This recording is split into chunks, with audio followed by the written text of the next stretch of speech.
algunas metodologías, vamos a hacer el tratamiento de algunas metodologías que se desarrollarían en la parte del proceso de la actividad, ¿no? Es decir, cómo logramos estos objetivos, esta finalidad, estos indicadores que nos hemos trazado para desarrollar esta actividad que nosotros mismos diseñamos. ¿Ya? Entonces seguimos, por favor.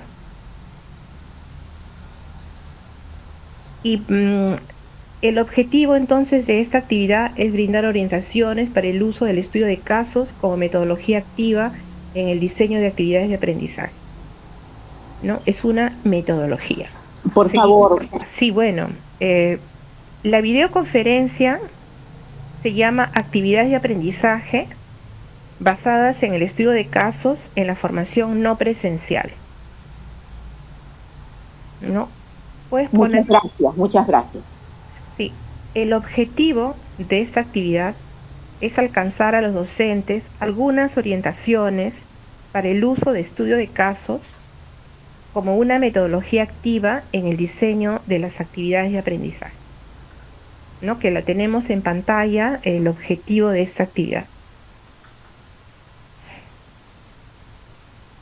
Bueno, vamos a la siguiente. Digamos, cuando nosotros los docentes vamos a hacer una actividad de aprendizaje, tenemos que diseñarla. En el diseño de esta actividad tomamos en cuenta algunos aspectos que nosotros consideramos, ¿no? Y yo quisiera que ustedes participen mediante el chat respondiendo a esta pregunta. ¿Qué aspectos consideras al plantear una actividad de aprendizaje, ¿no? Cuando hacemos un diseño de esta actividad de aprendizaje. No sé, a ver, voy a esperar que alguien responda, y si no, responderé yo, pero espero que alguien responda.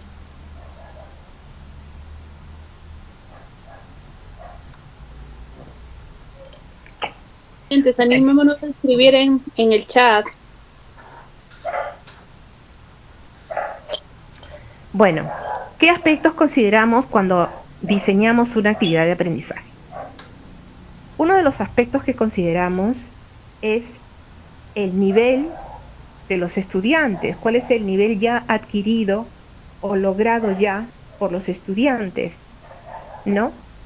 Y de acuerdo a eso, tenemos que hacer el diseño de la actividad a fin de que primero los estudiantes avancen y no se queden donde están. Otro aspecto que consideramos, como dice aquí Miguel, ¿no? La metodología. Bueno, justamente vamos a elegir la metodología, ¿no? De acuerdo al nivel de avance de los estudiantes o logrado por los estudiantes. Otro aspecto también importante es el motivo, qué es lo que queremos alcanzar con esta actividad, qué es lo que queremos lograr. Y otro de los aspectos también que consideramos son los medios que contamos para el aprendizaje, ¿no?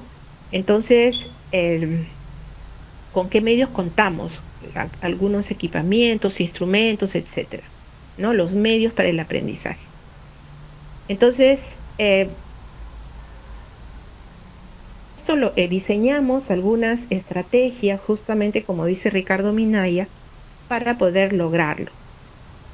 En este caso, el motivo de nuestra reunión es alcanzar algunas metodologías activas a los docentes que tienen muchísima práctica en la enseñanza, en la conducción de los procesos de aprendizaje, que se desarrollarían por medios virtuales, ¿no? A fin de poder alcanzarles algunas ayudas, a fin de poder optimizar este servicio. Por favor, discúlpeme que le interrumpa, discúlpeme usted, pero realmente no veo las diapositivas. Estoy haciendo todo lo posible, inclusive mi hijo me está ayudando y no salen las diapositivas. Le agradecería que me tome en cuenta, please. O que descomparta y comparta. Eso es lo que me sugiere mi hijo. Por favorcito. Gracias.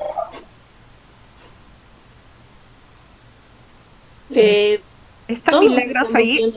Las diapositivas, ¿se está viendo las diapositivas? Sí, se ven. Estoy aquí.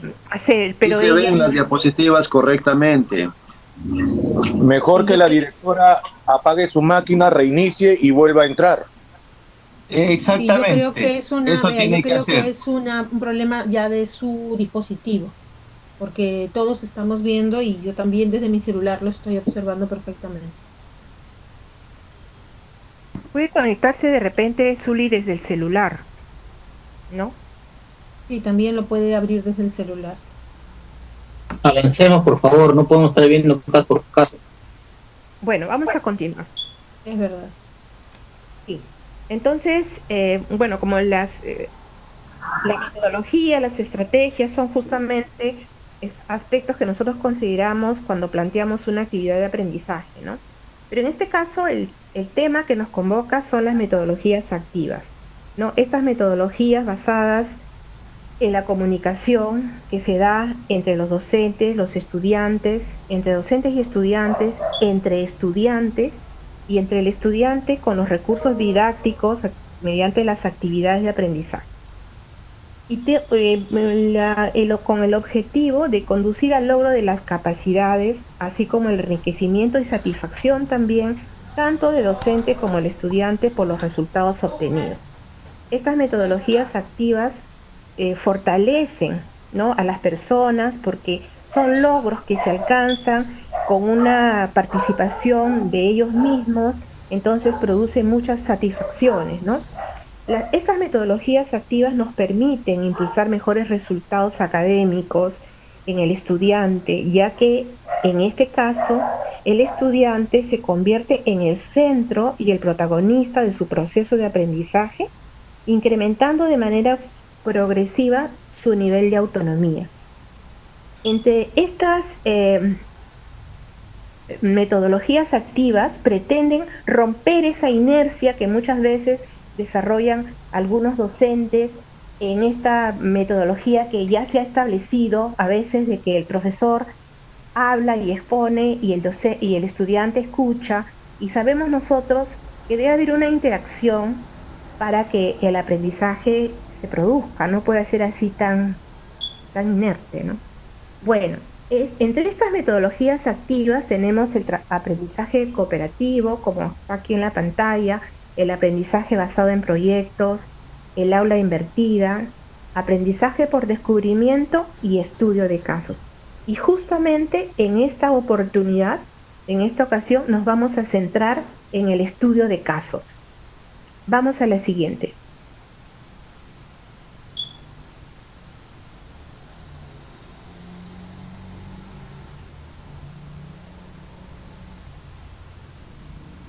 ¿Qué es un estudio de casos, no? El aprendizaje basado en estudio de casos es una metodología activa que permite al estudiante aplicar los conocimientos a partir de hechos, casos simulados o de escenarios del mundo real, promoviendo habilidades cognitivas en función de las características del caso y de la dificultad planteada. Entonces, aquí en esta definición nos dan ya algunas características referidas al estudio de caso, ¿no? Es una metodología activa, ¿no? Se pueden aplicar hechos, casos simulados o escenarios del mundo real, que hoy el mundo real nos muestra escenarios para todos los estudios de casos, todos los casos posibles e imposibles, ¿no? Pero también promueve habilidades cognitivas en función de las características del caso y el grado de dificultad, ¿no? Vamos a la siguiente. Los casos a los que hacemos referencia no son historias que no son cuentos, ¿no?, que tienen una finalidad de compartir solamente, sino son historias que transmiten un mensaje. No son para entretener, sino para aprender, ¿no? Como dice aquí, una de la característica número 1, cuenta una historia, citaciones o diálogos. Otra de las características es que un caso describe una situación o una serie de eventos que se desprenden de un problema para analizar y proponer una solución. Un caso desarrolla temas de actualidad o pertinente a la formación, o sea, tiene que ser del contexto, ¿no? Debe provocar un conflicto, porque justamente es a partir de ese conflicto en el estudiante se introduce, se desarrolla, porque justamente trata de resolverlo, ¿no? Por el conflicto permite que el estudiante se sumerja en un caso, se motiva e identifica los elementos clave, los organiza, los analiza, busca información, busca recursos, reflexiona, propone ideas y prepara una solución, propone una solución, ¿no? Entonces, todas esas son las características que tiene que tener un caso, ¿no? Acá están las características. Una preguntita, por favor. ¿Puedo hacer una preguntita? ¿Sí? ¿Me permite? Pero, ¿por qué no escribe su preguntita? Es que es algo interesante porque como es una hora quisiera que lo respondiera porque es para todo el Instituto Gilda Valeriano. Voy a silenciar su micrófono para escuchar bien, por favor. ¿Ya? ¿Sí? Por favor, solamente Sí. quiero agregar a eso que está bien que el colega realmente pregunte y quiera la información, la retroalimentación casi inmediata para poder avanzar y agarrarle el hilo. Eso es lo que creo que es la finalidad y más bien agradecida por la voluntad que tienen de apoyarnos. De verdad que sí, cumplir con su trabajo de la mejor manera. Un abrazo. Gracias.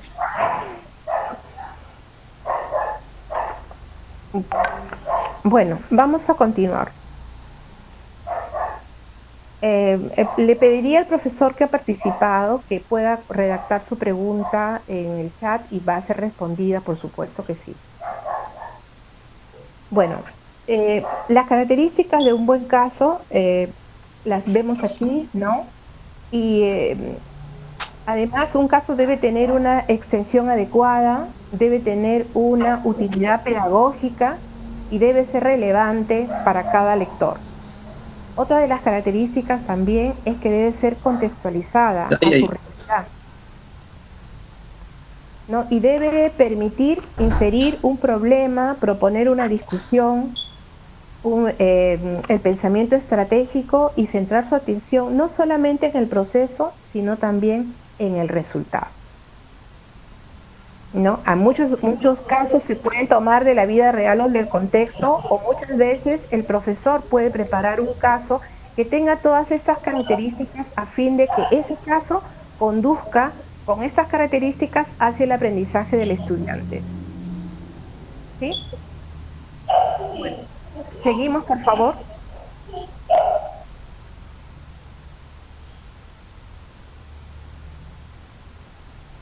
Bueno, tratándose de una metodología, el estudio de caso es una metodología que puede ser aplicada en diferentes contextos y en diferentes niveles.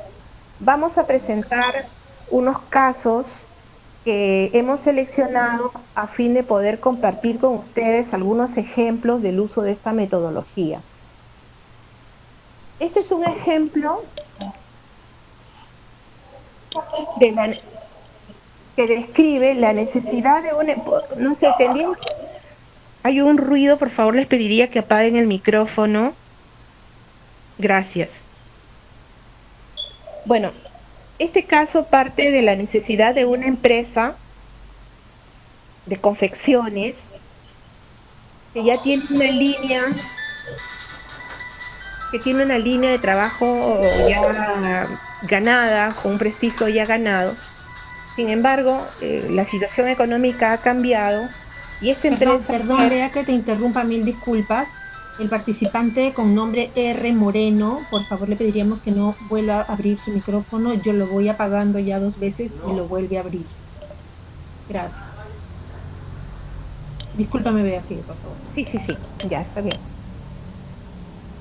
Bueno, les decía que vamos a aplicar este estudio de caso en 3 ejemplos, ¿no? De diferentes niveles, en diferentes situaciones, a fin de poder recrear la metodología, ¿no? Este estudio de caso, en el primer ejemplo, está aplicado a una empresa de confecciones que tiene ya un prestigio ganado, una línea de trabajo ya elaborada en cuanto a lo que es confección de pantalones de damas.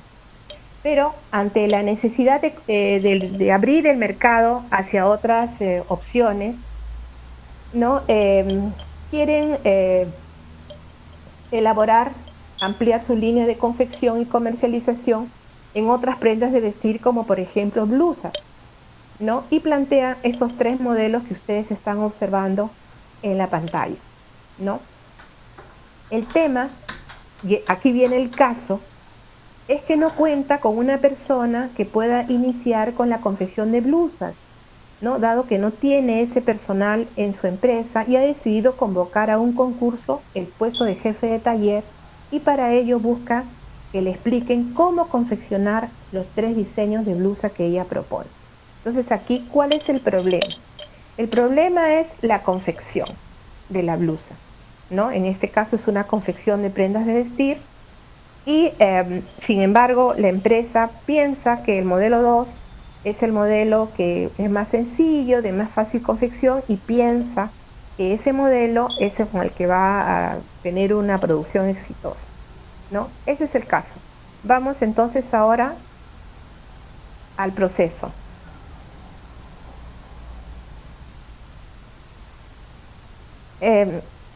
Esta actividad, en este primer caso,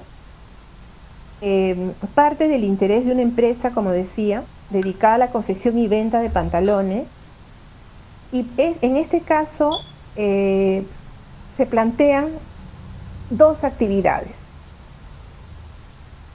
La actividad 1 es un trabajo colaborativo y la actividad 2 es un trabajo individual.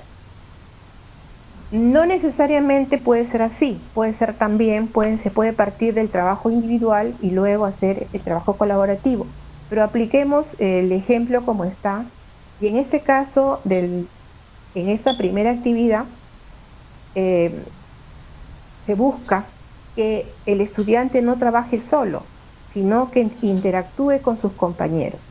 Entonces, se establecen grupos de trabajo para desarrollar este caso, ¿no? Que tiene 3 procesos, ¿no?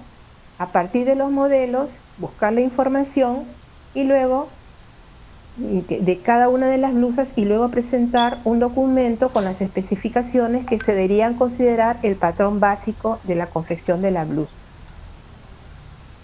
En la actividad 2, que es el trabajo individual, ¿no? De acuerdo al modelo, ya individualmente, digamos, de acuerdo a la complejidad, se explica cuál es el modelo más sencillo, porque tiene algunas otras procesos de confección de repente un poco más trabajados, etcétera. Y según el modelo más sencillo, se elabora un patrón de delantero y blusa teniendo en cuenta las especificaciones del patrón básico.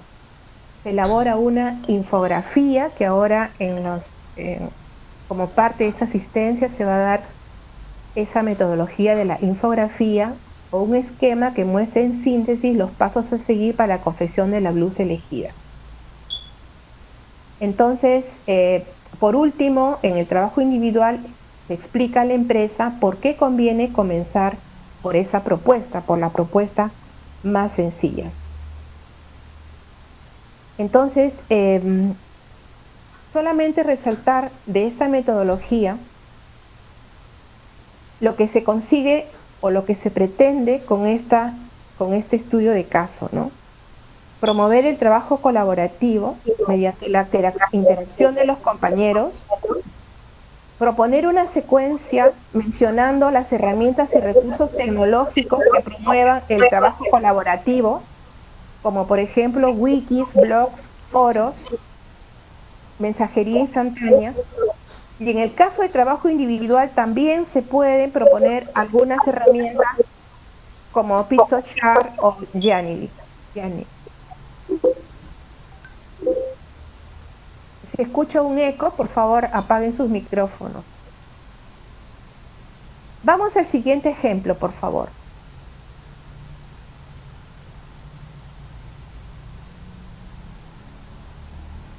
El siguiente ejemplo está aplicado a una empresa de diseño gráfico, ¿no? Y puede ser utilizado también para algunas instituciones que brindan esta formación de diseño gráfico, ¿no? Es una empresa, la empresa se llama Creativa, que ha recibido un encargo de elaborar unos paneles publicitarios con un mensaje, ¿no?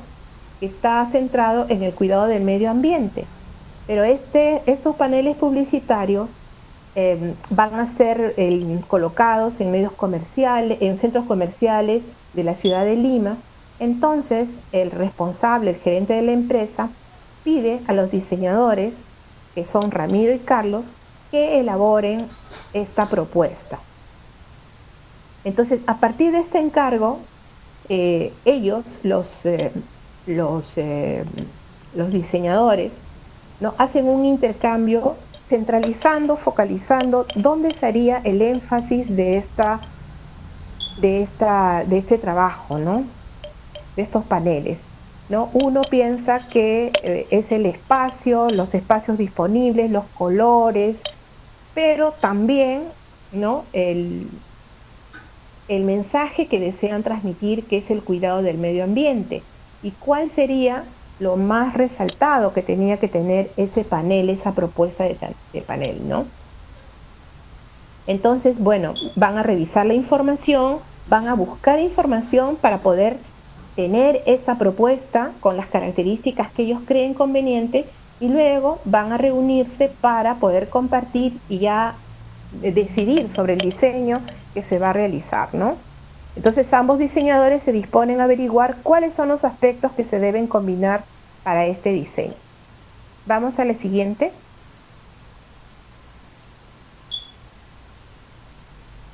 Bueno, en este caso se parte de un diálogo entre dos diseñadores encargados de seleccionar los mejores modelos.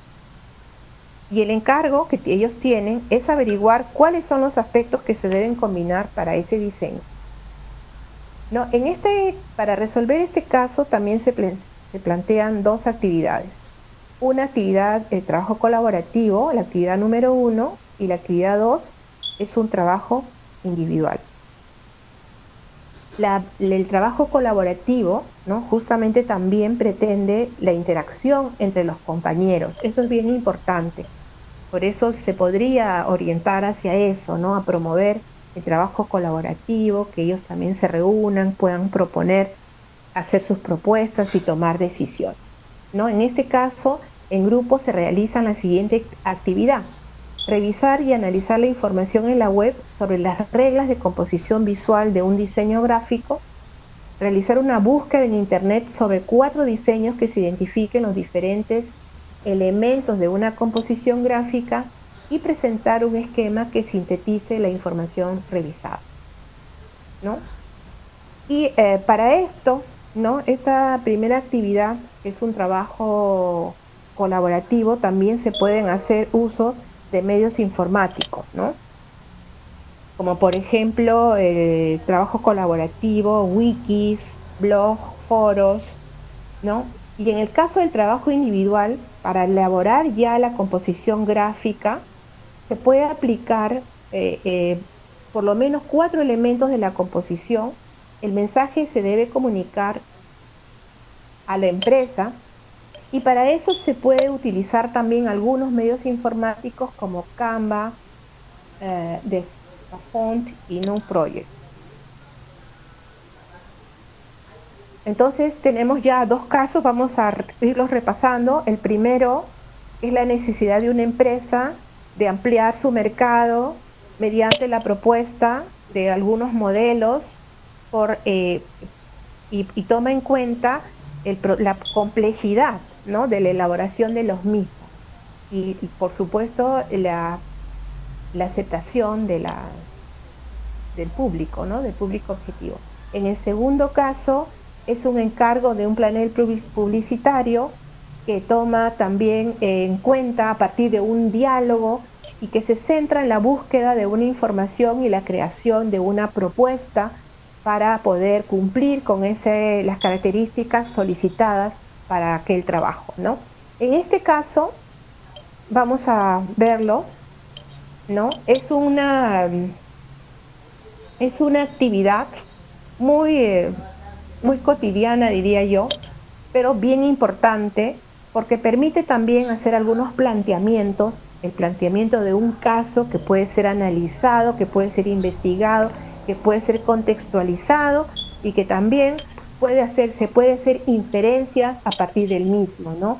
Y es el caso de Carmen, que es una estudiante de un instituto que acaba de iniciar sus estudios de electricidad industrial y también es mamá de un bebé de 8 meses que gatea por toda la casa. Ella suele protegerlo de los enchufes, pero no del control remoto del televisor y se pregunta si en ambos hay corriente y cuál es la diferencia entre el uno y el otro. Por otro lado, yo he observado que su consumo de corriente eléctrica se ha incrementado mucho desde que compró un televisor y una plancha de ropa. Carmen sospecha que podría ser el televisor porque es grande, esas pantallas gigantes, ¿no? Pero no está muy segura. ¿Cómo podemos ayudar a Carmen a responder estas interrogantes? ¿No?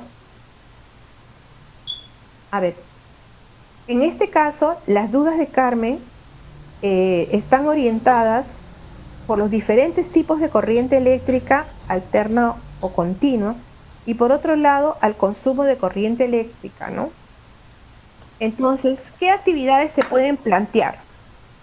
Con este estudio se pretende que el estudiante desarrolle los procesos cognitivos de análisis y síntesis de la información que él mismo busca para tomar una decisión como una propuesta de solución al caso planteado. La primera actividad, ¿no? Corresponde al trabajo colaborativo y responde una de las consultas de Carmen y se aborda a través de un trabajo de sus compañeros, entre ellos, porque queremos siempre que interactúen entre ellos. Y la segunda actividad responde al trabajo individual, ¿no? Entonces, en el primer caso, el trabajo colaborativo, los estudiantes en grupos buscan información en la web sobre los tipos de corriente y establecen las diferencias. En la segunda parte de esta actividad elaboran un cuadro comparativo de las diferencias e incluyen ejemplos de artefactos que se utilizan en la casa, ¿no? Esos artefactos de uso común. En el caso de en este caso también se pueden usar algunas herramientas tecnológicas, ¿no? Herramientas y recursos tecnológicos que promueven el trabajo colaborativo, ¿no? Como wikis, blogs, foros, mensajería, etcétera, ¿no? También documentos compartidos en línea. Y en el caso del trabajo individual, ¿no? A partir de ya del trabajo colaborativo, revisan y analizan la información que les permite determinar el consumo de la corriente eléctrica de un televisor y una plancha de ropa y elaboran una infografía sobre el consumo de la corriente de los principales artefactos eléctricos domésticos. En este caso, también para el trabajo individual se puede utilizar el PictoChart y el Janily. Bueno, en estos tres casos que hemos presentado, hemos visto que se proponen actividades que fomentan el análisis y la síntesis, así como también la construcción colaborativa del aprendizaje.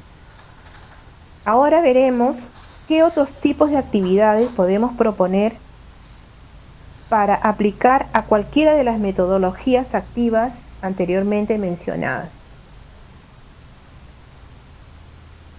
Así como tenemos las actividades que promueven el análisis y la síntesis del conocimiento y actividades que construyen el conocimiento de forma colaborativa, también tenemos actividades que se enfocan en la investigación y en la resolución de problemas, en la interacción, en la comunicación y también en la reflexión.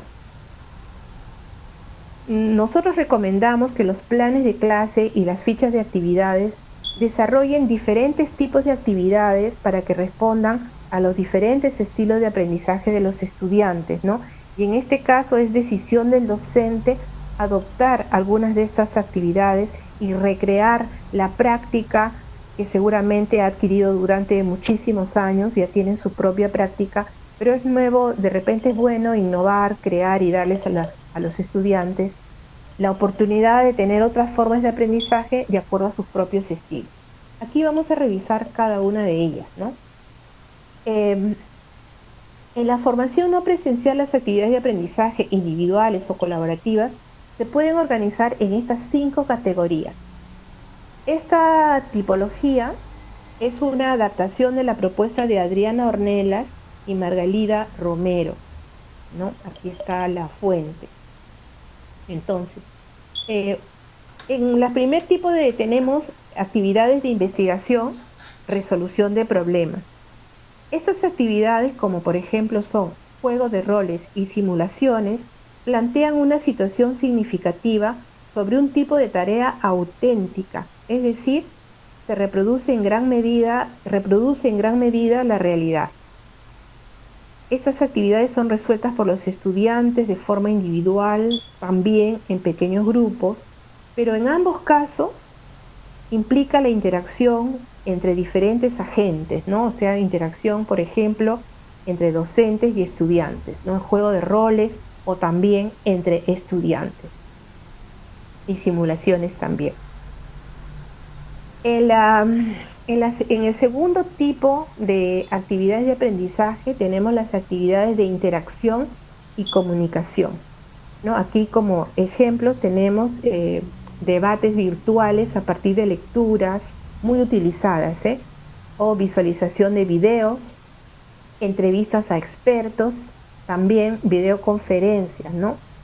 Estas actividades exigen un alto grado de implicación personal y de comunicación multidireccional entre los participantes de estas acciones formativas.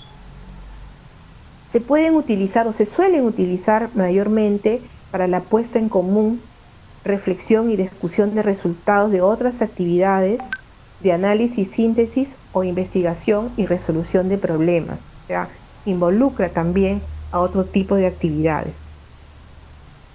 El otro tipo de actividades son las actividades de análisis y síntesis, ¿no? Aquí nos ponen como ejemplo elaboración de mapas conceptuales, esquemas, resúmenes y análisis críticos de textos.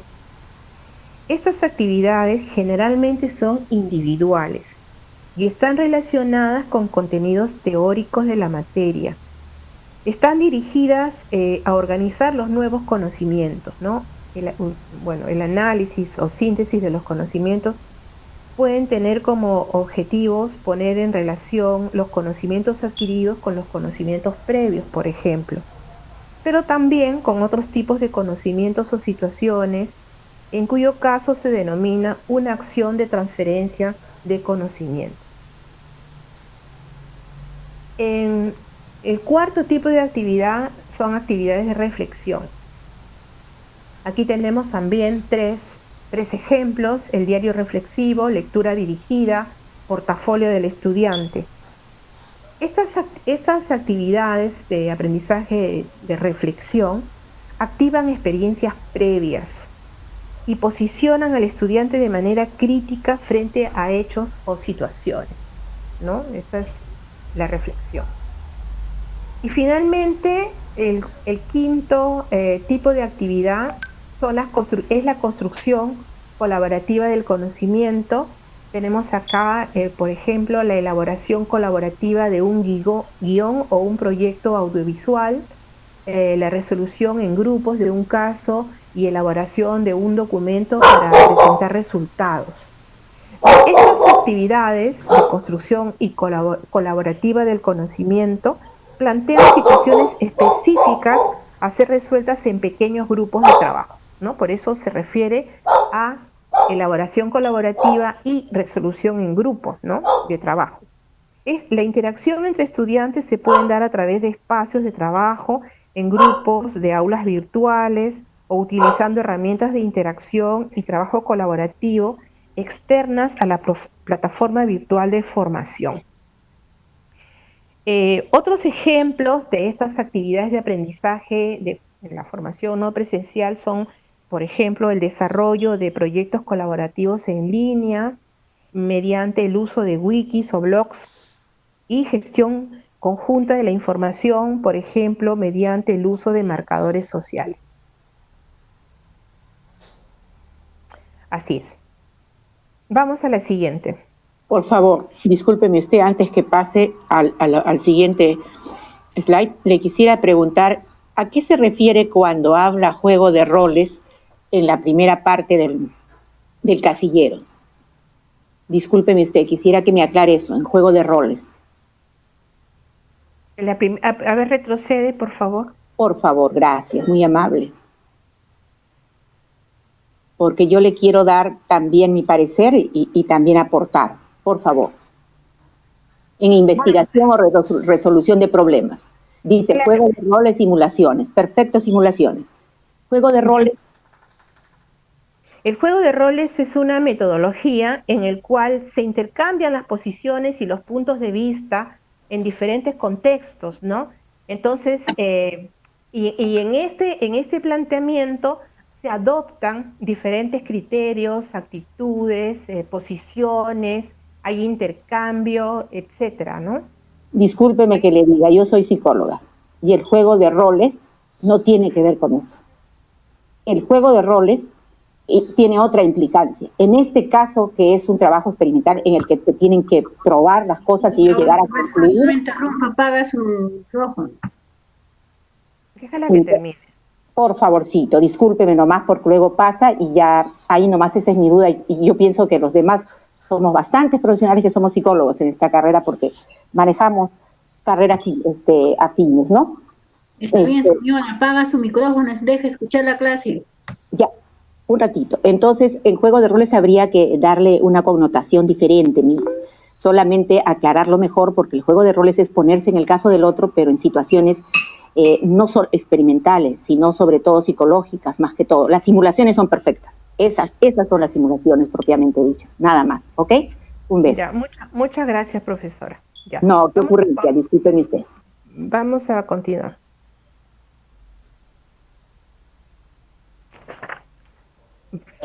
Vamos a continuar, por favor, Milagros, pase al siguiente. Bueno, aquí algunas orientaciones finales con respecto a esta metodología de estudio de casos, ¿no? Tenemos algunas orientaciones para ustedes, ¿no? La primera es para utilizar este estudio de caso como metodología. Primero, identificar el tipo de actividad de aprendizaje que éste sea adecuado y que contribuya al logro de la capacidad. Nosotros como docentes tenemos las capacidades ya bien formuladas y tenemos que lograrlas durante nuestro proceso formativo. Entonces, se recomienda en esta situación seleccionar la capacidad y el indicador de logro que se desea desarrollar en la unidad didáctica, identificar el contenido relevante de la capacidad de aprendizaje e identificar los procesos cognitivos que se van a movilizar a través de la actividad de aprendizaje, de tal manera que nuestra experiencia de aprendizaje sea exitosa. La segunda orientación es proponer situaciones de aprendizaje que respondan a contextos reales y a los intereses de los estudiantes. Efectivamente, estas situaciones deben ser seleccionadas, deben ser planteadas por el docente, previamente revisadas, a fin de que estas situaciones conduzcan hacia el aprendizaje que se desea obtener. Plantear situaciones de aprendizaje contextualizadas, es decir, que los jóvenes se sientan parte de ellas, que se sientan parte de ese contexto y de esa realidad, que no sean ajenos. La tercera orientación dice plantear actividades de aprendizaje que promuevan dinámicas individuales y grupales. Efectivamente, tenemos que generar mediante estas actividades esos trabajos colaborativos, trabajos de grupo, diseñar esas estrategias a fin de que se promuevan esas actividades que nosotros hemos diseñado. La cuarta orientación, ¿no? Dice elegir y disponer de los recursos y materiales que faciliten el desarrollo de la actividad. Efectivamente, tenemos que tener al alcance esos recursos, tenemos que recrearlos, tenemos que probarlos previamente para que nos ayuden, ¿no? Esos recursos que nosotros seleccionamos y disponemos nos tienen que ayudar, nos tienen que facilitar el desarrollo de la actividad. No busquemos cosas muy sofisticadas y recuerden que debemos tener en cuenta que debemos facilitar tanto el aprendizaje activo como también el aprendizaje colaborativo. Luego, la quinta orientación es definir las estrategias e instrumentos de evaluación de los aprendizajes. Esto es importante. Muchas veces dejamos la evaluación para el final, no sé por qué siempre pasa eso, pero esa evaluación es permanente y todos lo sabemos, tenemos que ir midiendo también los resultados que vamos obteniendo a fin de poder aplicar algunas otras estrategias o medidas a fin de poder continuar con el servicio educativo. Nosotros para la siguiente sesión, que va a ser el siguiente mes, vamos a ver justamente este tema, ¿no? Estrategias e instrumentos de evaluación de los aprendizajes en los medios virtuales, a fin de poderles alcanzar algunas herramientas útiles en su proceso formativo. Y finalmente, la última orientación es estimar el tiempo que el estudiante dedicará a la actividad. Esto es muy importante, ¿no? En los docentes que comparten sus experiencias en la formación virtual, hay muchas anécdotas, ¿no?, que podríamos mencionar de textos que han enviado los estudiantes, que los estudiantes no lo pueden descargar, que los estudiantes no los pueden abrir, que los estudiantes no tienen conectividad ni los docentes para permanecer mucho tiempo en línea, etcétera, porque el tiempo en la virtualidad no es igual que el tiempo presencial. Nosotros no vamos a pretender, pues, una actividad presencial que teníamos 2 horas o 3 horas de clase, no las podemos hacer igual en la virtualidad, ¿no? Entonces, son diferentes, los tiempos son más cortos, más orientados a trabajos de los estudiantes y la conectividad para algunas acciones que el docente considere que son importantes, los foros, por ejemplo, ¿no?, y que se puedan compartir. Damos a la siguiente.